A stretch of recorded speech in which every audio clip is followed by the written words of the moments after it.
the G20 New Delhi Leaders Declaration. What I would like to do is to give you an overarching perspective of India's G20 presidency. Thereafter, I would request my colleague, Finance Minister Nirmala Sitharaman, to speak about the key outcomes from the finance track. The Indian G20 Sherpa, Amitabh Kant, will then similarly speak on the results of the Sherpa track. We would thereafter be very glad to respond to your questions and comments. The message of our presidency, as you are all aware, is that we are one earth, one family, and we share one future. This draws on an age-old belief of Vasudhaiva Kutumbakam. The entire proceedings of the New Delhi Summit are in fact organized accordingly, with 3 sessions devoted to each aspect of this theme. Now, reflecting this approach, we have consciously sought to make this G20 as inclusive and broad-based as possible. It is witnessing the participation of its 20 member states, 9 invitee nations, and 14 international organizations. It is a matter of particular satisfaction for us that the African Union has this morning become a permanent member of the G20, that too during the Indian presidency. This is in keeping with the priority that we attach to addressing the urgent concerns of the Global South. You would recall that at the beginning of our presidency, at Prime Minister Modi's initiative, 125 nations were consulted to express the voice of the Global South. In terms of its organization and program, the Indian presidency, if I may say so, has been exceptional. Events have been spread across 60 cities, which are truly across the length and breadth of India. There has been a popular participation and a societal involvement of an extraordinary degree. The interest in G20 proceedings have been particularly strong among our youth. It has been an opportunity to showcase our culture, traditions, and heritage as well. The G20 has contributed to making India world ready and the world India ready. The declaration that the leaders have agreed on today focuses on promoting strong, sustainable, balanced, and inclusive growth in a future. It endorses high-level principles on lifestyle for sustainable development, voluntary principles on hydrogen, the Chennai Principles for a Sustainable and Resilient Blue Economy, and the Deccan Principles on Food Security and Nutrition, among others. The transformative and inclusive role of technology has been highlighted with a focus on digital public infrastructure. The Indian presidency's proposal of a One Future Alliance has also been noted. The G20 has reaffirmed the fundamental importance of gender equality and committed to halve the digital gender gap by 2030. Recognizing that the post-pandemic world order must necessarily be different from the world before it, the leaders have also emphasized the need to reinvigorate multilateralism and reform international financial institutions. This is particularly relevant to managing global debt vulnerabilities. So, as you can see, there have been many far-reaching and very consequential policies and decisions that have been agreed upon today. Keeping all that in mind, I would, at this stage, request Finance Minister to highlight the key issues from the finance track. Thank you, Jaishankarji.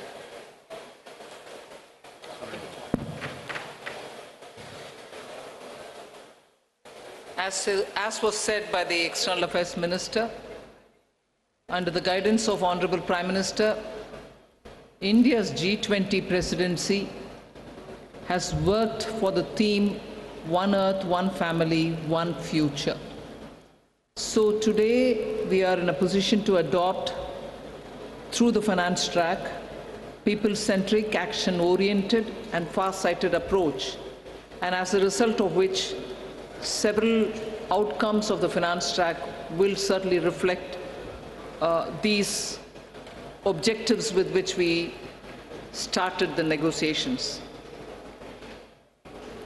It has been very clear in our mind that we should ensure that no one is left behind in our pursuit of global solutions.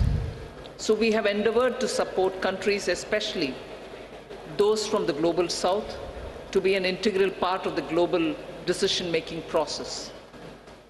The G20, as you all know, is a very diverse group.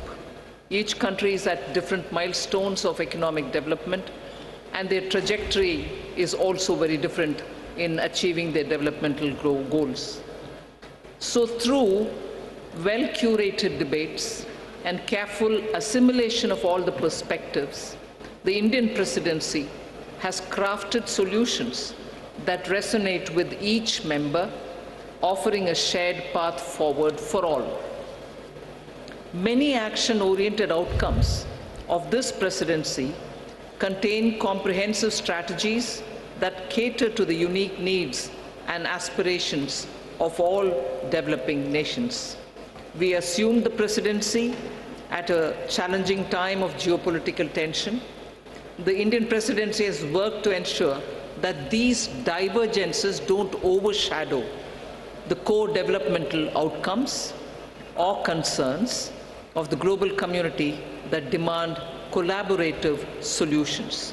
So today, as I look back at the 10 months of Indian presidency, I am left with gratitude and satisfaction. I can confidently state that the Indian G20 presidency has walked the talk. Now, let me share with you just some of the key achievements of the Indian presidency, the finance track. First one is the outcomes which are focused on strengthening the MDBs to address shared global challenges of the 21st century. So under this strengthening MDBs, there are 4 key highlights that I'd like to bring to your notice. The first one is agreement on the need for a better, bigger, and more effective MDBs. It is so necessary to have better, bigger, and more effective MDBs because the developmental demands from all across the globe is so high, these institutions will have to be better and bigger. This is also going to contribute to enhancing representation and voice of developing countries in the decision-making. The second under the MDBs, strengthening of MDBs, is the G20 Independent Expert Group on strengthening MDBs, and this was established and it has submitted its volume 1. The first report, their report consists of 2 volumes. The first volume has already been submitted. The report recommends a triple agenda that dovetails with the call for the bigger, better, and more effective MDBs. The third point in strengthening MDBs is the agreement to collectively work towards boosting World Bank's financing capacity. Here, the options will be explored that will deliver a powerful boost to the IBRD headroom to support low-income and middle-income countries. And the fourth, endorsement for the G20 roadmap for implementation of the recommendations of an independent panel on capital adequacy framework of the MDBs. So the CAF recommendations are focused on enabling MDBs to use their existing resources effectively. The roadmap estimates, this is going to be of interest for the media, the roadmap estimates that implementation of the CAF and the measures thereby will potentially yield additional lending headroom of approximately $200 billion over the next decade. So through these achievements, India has harnessed the opportunity provided by the G20 presidency to effectively articulate and embed the priorities of the Global South in the larger global conversation on the MDB reforms. I move to the second, laying the building blocks for a globally coordinated and comprehensive policy and regulatory framework for crypto assets. The global push for clearer policies on crypto assets has gained momentum under the Indian presidency, and a global consensus is emerging on the same. The presidency will support the IMF and the FSB, and FSB is also setting the contours of the regulatory framework for a globally coordinated approach to crypto assets. So the presidency, with the support of IMF and the FSB, is setting these contours. The IMF and FSB synthesis paper, about which I've spoken to the media earlier, including a roadmap. On that, I just want to give my observation. This synthesis paper delves into how the policy and regulatory frameworks developed by the IMF and the FSB, alongside the other standard-setting bodies, will fit together and interact with each other. This paper is now available in the public domain for all of you all to see. The third one, which I'd like to draw your attention to, is the financial inclusion and productivity gains through digital public infrastructure. India, as you all are aware, through the India Stack, became the first country to develop all three foundational DPIs: the digital identity, the real-time fast payment, and a platform to safely share personal data without compromising privacy. So embedded this concept in the G20 financial inclusion agenda by formulating G20 policy recommendations for advancing financial inclusion and productivity gains through digital public infrastructure. This set of recommendations cover 5 aspects: use of DPIs and accelerating financial inclusion, fostering well-designed DPIs, regulatory and supervisory aspects of DPI, institutional and governance arrangements by DPI, and ensuring customer protection. So DPI has also been integrated into the G20 Financial Inclusion Action Plan, the FIAP, which will run between 2024 and 2026. That's a strong legacy of the Indian presidency. We also assume the co-chair of the Global Partnership for Financial Inclusion. The implementation of the Financial Inclusion Action Plan, as well as the policy recommendations on DPI, will remain as areas that will continue to be heard across the G20 forum. So the fourth one, which I'd like to highlight, is the debt resolution under the common framework and also beyond the common framework. Since its establishment in 2021, only Chad as a country has had its debt restructured. The others have been waiting. So since India took over the G20 presidency, good progress has been made in the ongoing country cases under the common framework of debt treatment, and the 3 countries in that are Zambia, Ghana, and Ethiopia. We've also succeeded in using the G20 platform to also put in place a coordinated mechanism to address the debt situation of Sri Lanka, which is outside of the common framework. So G20 will continue discussing the policy-related issues linked to the implementation of the common framework and make periodically such appropriate recommendations. The launch of the Global Sovereign Debt Roundtable, which is co-chaired by IMF, the World Bank, and also the G20 presidency, to enhance the conversation among the various stakeholders and address current shortcomings in the debt restructuring process.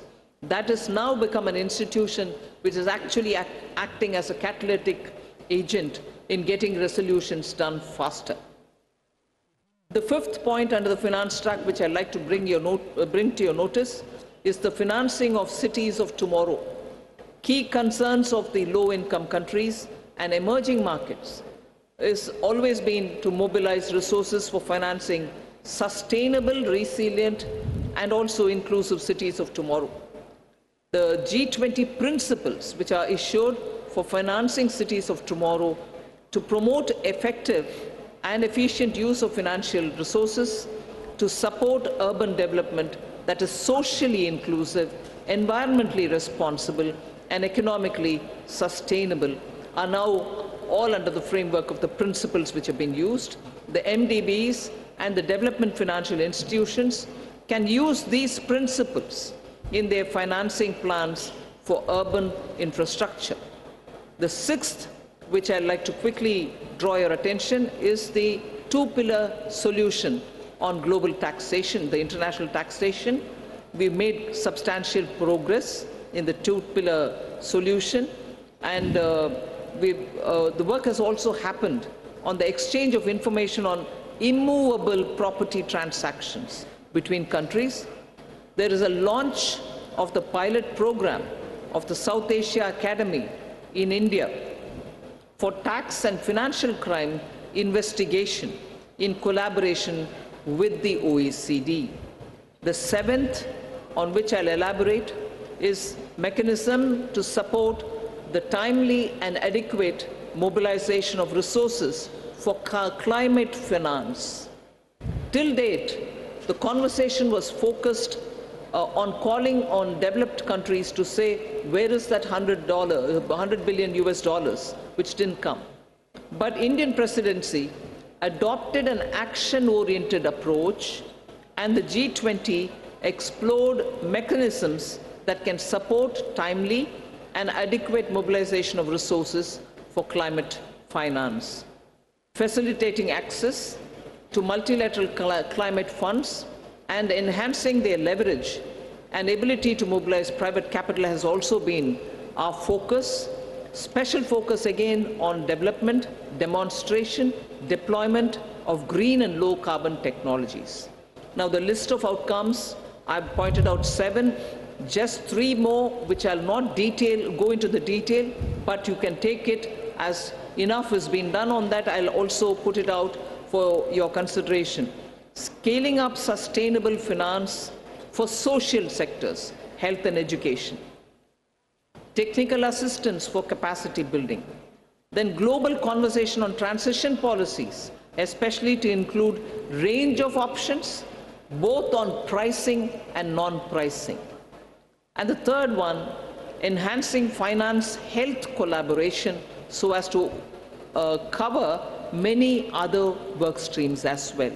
So I listed out 7, elaborated on them, 3 others which have not elaborated, but on all of them, substantial progress and outcomes have been achieved. India's received tremendous support from the G20 members across the table. The outcomes of the Indian presidency are a testimony to India's commitment to multilateralism and for international cooperation. We assure the upcoming Brazilian presidency of our strong support and to continue the momentum on key issues of global importance. I now hand over back to Minister Jaishankar. Thank you, Nirmala ji. May I now request G20 Sherpa Amitabh Kant to bring out the major outcomes from the Sherpa track. Thank you, Minister.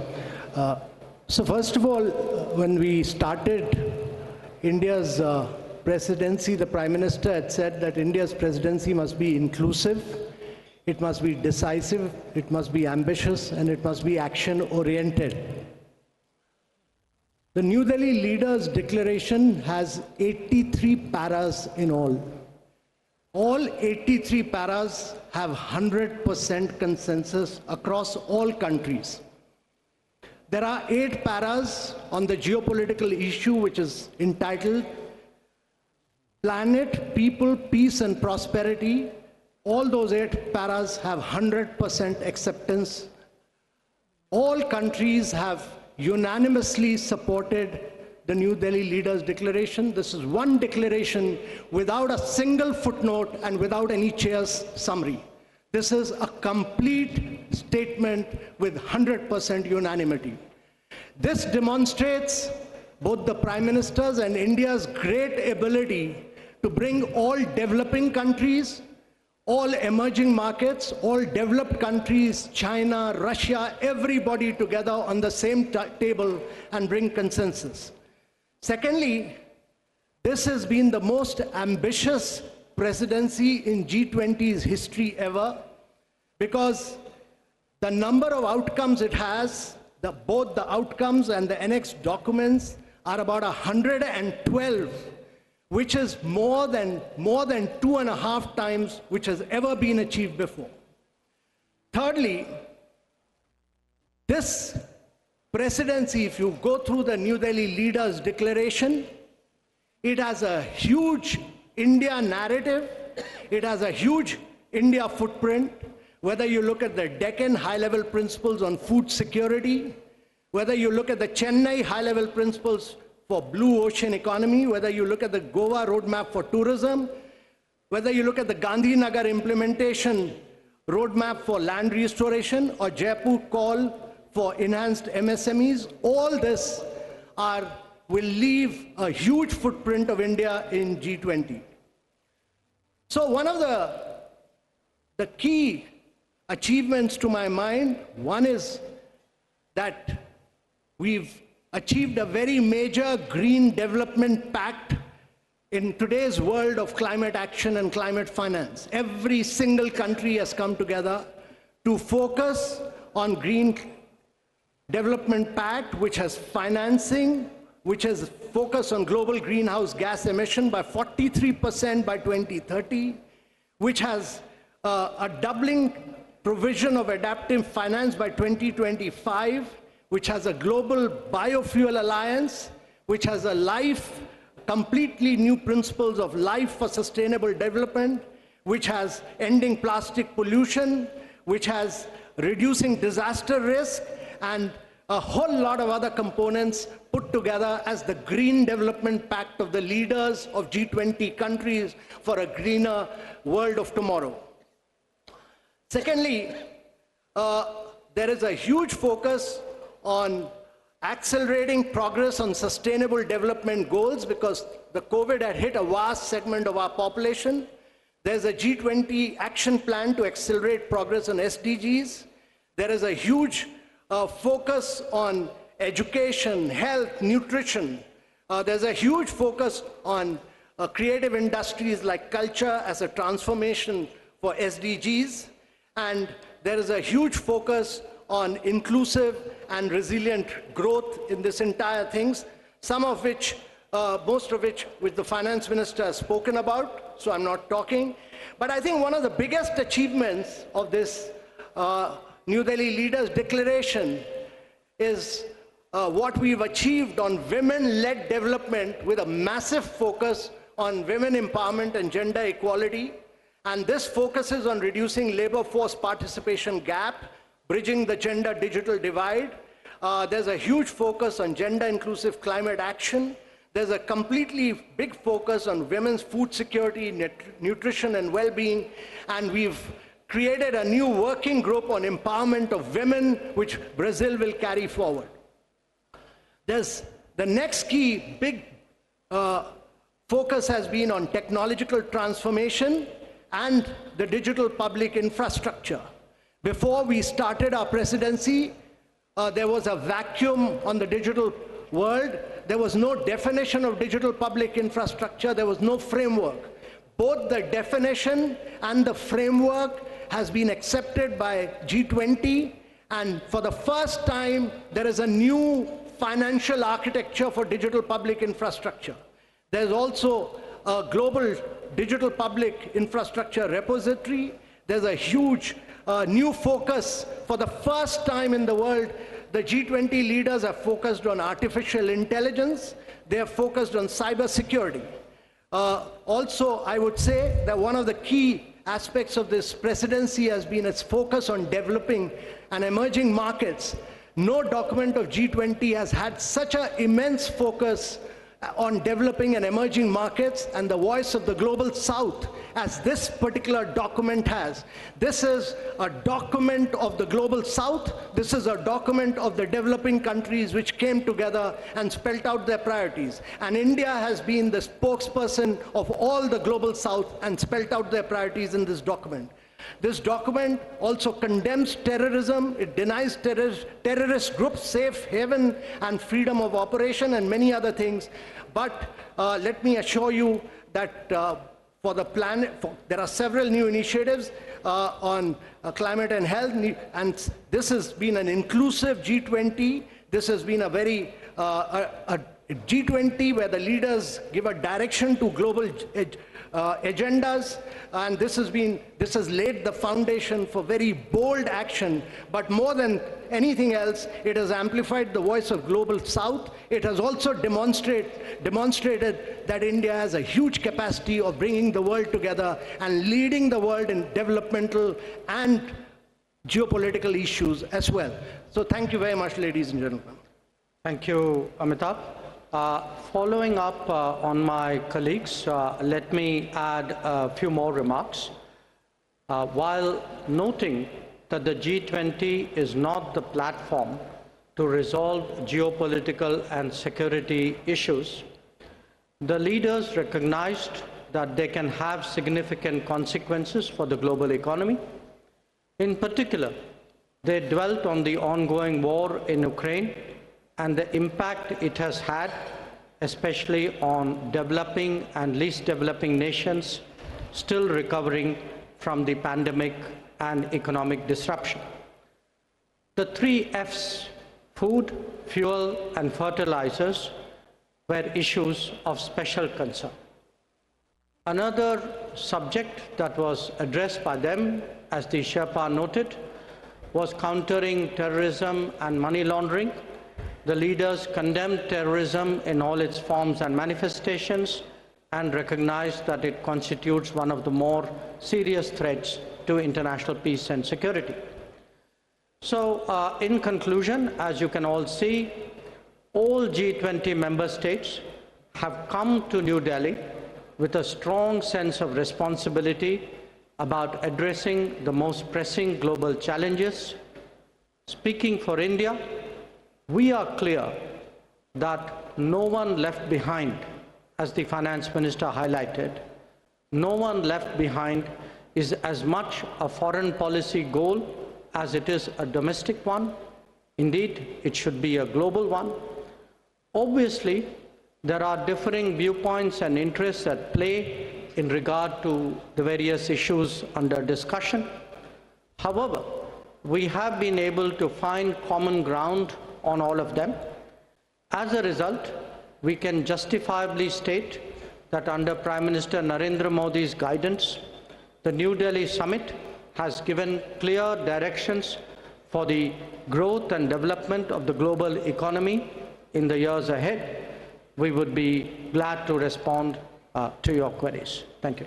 Thank you very much, sir. Before I open the floor for questions, let me just mention that the document in question, the New Delhi Declaration, has been uploaded on the website about an hour ago, and please have a look at it. Let me open now the floor. I see gentleman at the back. Yeah, right there at the back on the left. Yeah. Parikshit, right? Yeah, please. No, not there. Behind you.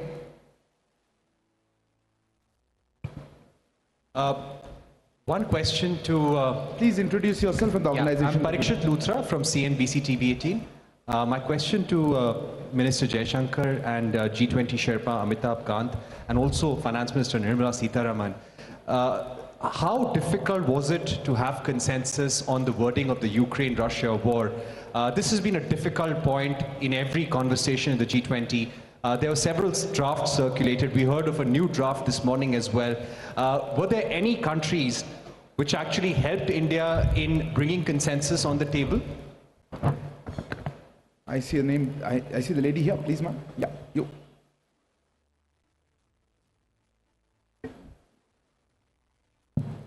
Ma'am, good afternoon. My name is Ruchi Bhatia from Bloomberg News. The Ukraine paragraphs also mention about the work that Turkey did with respect to getting some sort of a consensus on the issue of the Black Sea grain deal as well. Where are things with respect to that, and can we expect any movement on that critical issue anytime soon, because it does concern several nations across the globe? Thank you. There's a hand there at the gentleman, yeah, right at the back on the left. Microphone, please. Yeah, it's working. This is Manas Pratim Bhuyan from Press Trust of India, PTI. In one of the paragraphs referring to the Ukraine conflict, it is mentioned that there were different views and assessment of the situation. So how do you explain this line about having differences on the Ukraine crisis? The question to Foreign Minister or the G20 Sherpa. Gentleman here. Hi, this is Ashish Singh from the Geostrata. Going forward, how will we see action for climate-related adaptation financing for the Global South, especially with India being part of the Troika? Thanks. We'll take one last question there. Yeah, there.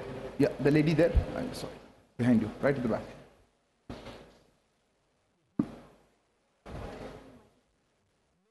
Okay. Hi, I'm Hamna from Brute. I wanted to know, does India see itself as the leader of the Global South, and how did it assume this role? Because there's been a lot of conversation about bringing the Global South together. So, yeah. Sir, may I? I didn't get the last one. The last one. India. How does India see itself as leader of the Global South? Where is this? I'll just go with the start, then I'll. Let me respond to some of the questions, and then I'd request the Sherpa to come in on that after me. How difficult was it to forge consensus on the Ukraine issue? This, as we have pointed out, is a declaration of 83 paragraphs. It has a lot of content. There are a lot of subjects which have been covered, some of which we have spoken about. But obviously, because of the ongoing conflict, the strong views about it, considerable time was spent, especially in the last few days, in regard to geopolitical issues, which really centered around the war in Ukraine. The question who helped, eventually everybody helped, because everybody came together for the consensus. But I think if Sherpa would bear me out, I think the emerging markets took a particular lead on this, and many of us have a strong history of working together. Bear in mind that actually you have 4 developing countries in succession as G20 presidency: Indonesia, us, Brazil, and South Africa. So, but I would say, rather than who helped, the point to be recognized is that a common landing point was ultimately fashioned out. On the Black Sea grain corridor, there are many discussions going on. As you know, the Foreign Minister of Russia is here. The President of Turkey and his delegation are here. UN Secretary General is here. Other people are here.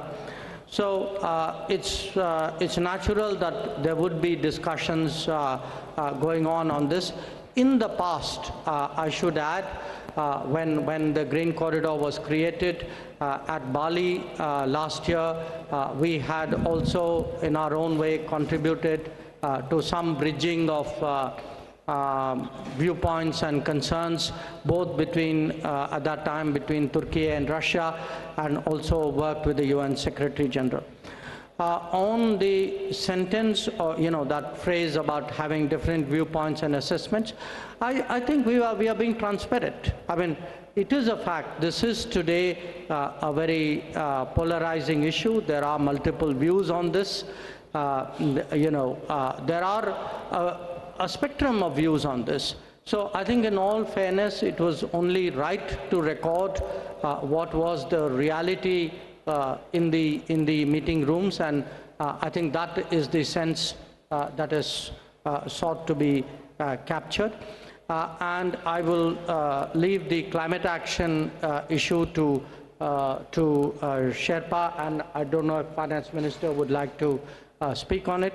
But on the global south, look, it is not, what India has tried to do, beginning with our presidency, was to seek to ensure that the concerns of the global south constitute the core agenda of the G20 deliberations. Because after 3 years of pandemic, after economic disruptions of various kinds, after the impact of the Ukraine conflict, after climate events, the fact is that the countries of the global south are in deep economic distress. And that distress has not, in our view, been fully recognized till now. We therefore very consciously started off with the Voice of the Global South Summit. But again, I emphasize, the voice was of the summit. It was the voice of 125 countries who participated in that summit.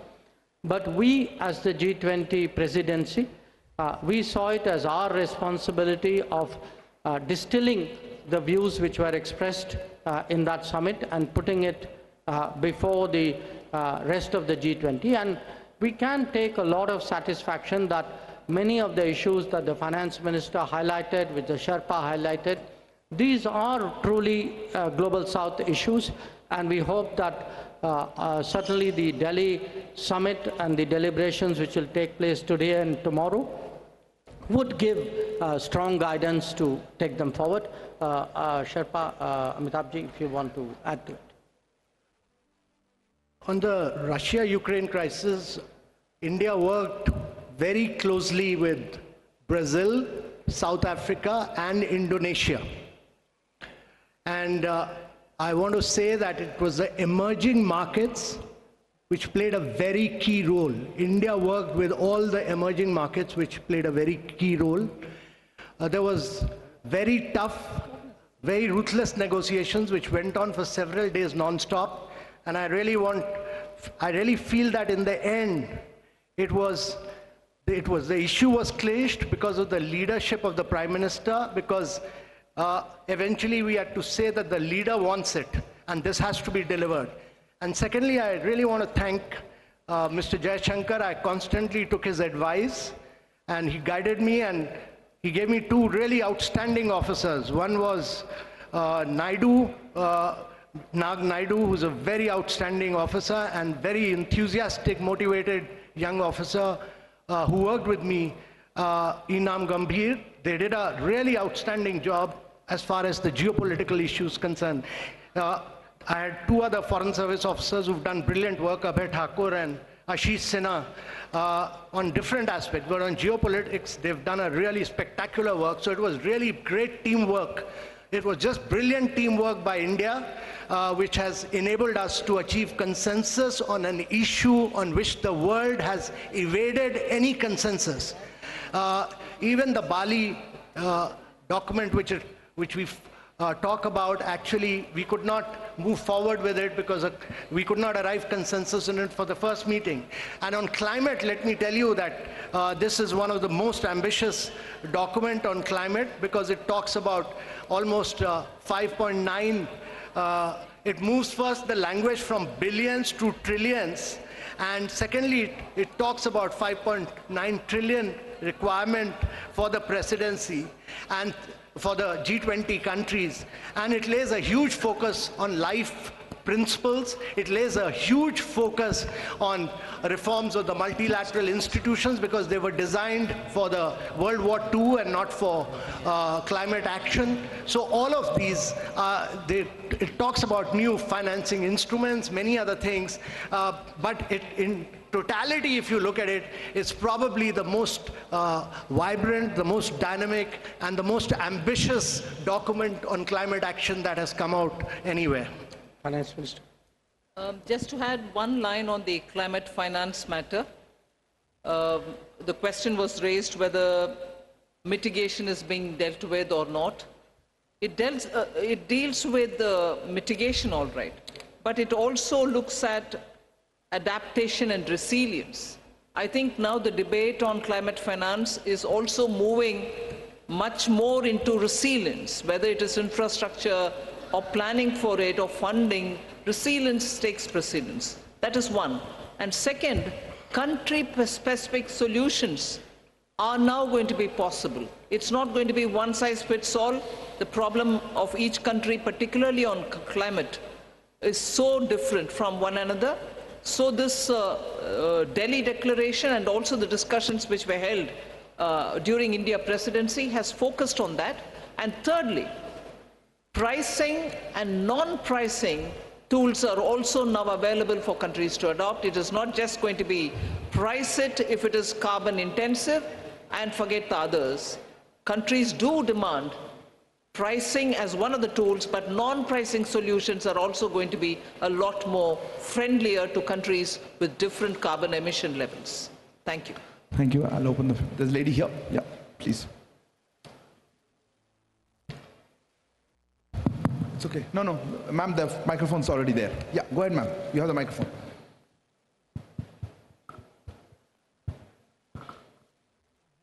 Hello. Yeah. Good evening to the panel. This is Priyashmita. I'm from Informist Media. My question is directed to ma'am. That is, now that there is a global acceptance of the fact, or at least a G20 acceptance of the fact regarding food and energy security, what is the immediate ramification on inflation and growth forecast, both domestically and globally, that you see? Thank you. Well, globally, I think it will have... Oh, sorry. We can take questions together. Okay. Yeah, gentleman there. Yeah, you. The gentleman there who's put his hand up, if you could give the microphone to him. Yeah, thank you. No, not him, not him. I'll come to you, sir. I'll come to you in a minute. Person in front of you. Hold on there at the back. Yes, sir, you go ahead. You had the floor. Yeah, I can go ahead. No, not you, sir. Okay, since you have the microphone, go ahead. Go ahead. I don't want to waste time. Go ahead. Hi, Stephen Borwick of Nikkei Asia. My question is for Foreign Minister Jaishankar. Is today's achievement a step towards achieving what India has described as a world of greater multi-alignment, as opposed to the more old-fashioned sense of an international rules-based order? Thank you. Yes, sir. You had the microphone. Go ahead. Is the microphone on? Yeah, thank you very much. I just wanted Minister Jaishankar. Please introduce yourself. Dr. Wail Awad from Sana, correspondent in India. Mr. Jaishankar, Honorable Minister, when you talked of the counter-terrorism measure, how serious was the members of the G20 and fighting terrorism together? Thank you. Yes, ma'am. You had a hand up quite some. Yes, you right here, second row.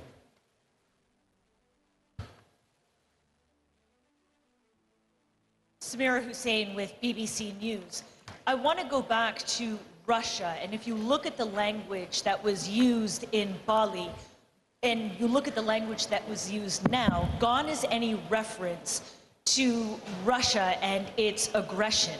Were those concessions made in order to get Russia to sign on? And do you think the weight of this has been watered down? And does that take away from its importance, especially when you're talking about fuel and food security? Yes, you. Yeah. Right in front. No, ahead of him, please. I saw his hand. Yes, you. Please, go ahead.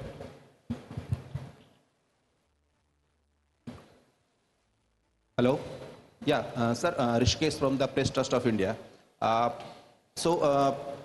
Everyone must surprised by this outcome. मेरा सवाल है कि PM Modi का जो personal bonding है president Biden and Russian president Putin के साथ, उसका कितना बड़ा योगदान था इस डिक्लेरेशन को ला पाने में, and what role has China played in bringing this declaration? एक क्वेश्चन था तो दूसरा देखिए. We'll take another one or just pass these on? One more. There was a gentleman there. Yeah, sitting there. Yeah, behind you. Yeah, Pranay, go ahead.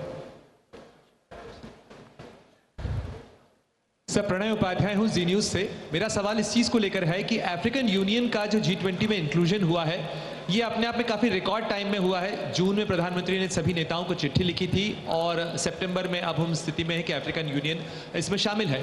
क्या कुछ इसके पीछे हुआ? इंडिया ने इसमें कितना इन्वेस्ट किया इसकी लॉबिंग के लिए या इस प्रयास के लिए? थोड़ा अगर आप इस बारे में साझा कर सकें। Sir. Maybe Finance Minister would like to. On the inflation question, globally, of course, it's going to have an impact the moment it is executed. The understanding is executed and the grain movements start from Russia and from Ukraine. So particularly countries which have been hard pressed, which have originally and for a very long time depended on grains coming from these two countries, are now waiting to have that back again. As a result, I think it will cool off inflation, particularly in food grains. Domestically, we've had very little grains coming in. Except for edible oil, particularly sunflower oil, our imports have not been so much dependent on these countries. There are times when we've brought in extra edible oil, and therefore to that extent, yes, it will certainly have an impact on domestic inflation as well. But largely, India's domestic inflation is affected by vagaries of the monsoon or supply side problems. Global impact is not as much as countries which are outside dependent on grains coming completely for their consumption from outside. If I could respond to the question whether this is a world of monthly alignment. I mean, first of all, when we are talking about G20, let us remember that this is a forum for international economic cooperation. Its primary focus is on economic growth and development. And in a way, the G20 itself is a reflection of multipolarity. The fact that there was, in a way, the salience of G7 was a decade ago replaced by the salience of the G20. I think that itself was a statement. Now, what you see before you in terms of the leaders' declaration and the discussions that are going on are obviously discussions among a very broad, very diverse range of countries at different levels of economic development, whose economic and social, cultural composition is quite different from each other. So I think in that sense it's quite reasonable to assume that there is a certain there's a spectrum of views and interests out here which we have tried to harmonize to produce the declaration. The question on counter-terrorism, what happens? I would draw your attention to paragraphs 74 and 75 of the leaders' declaration. 75 speaks about the role of the FATF because clearly the financing of terrorism is a very strong concern which the entire international community, not just the G20, shares. The 74 deals with illicit trafficking and diversion of small arms and light weapons. So I think these are concerns. So within the G20, I think these conversations are quite helpful.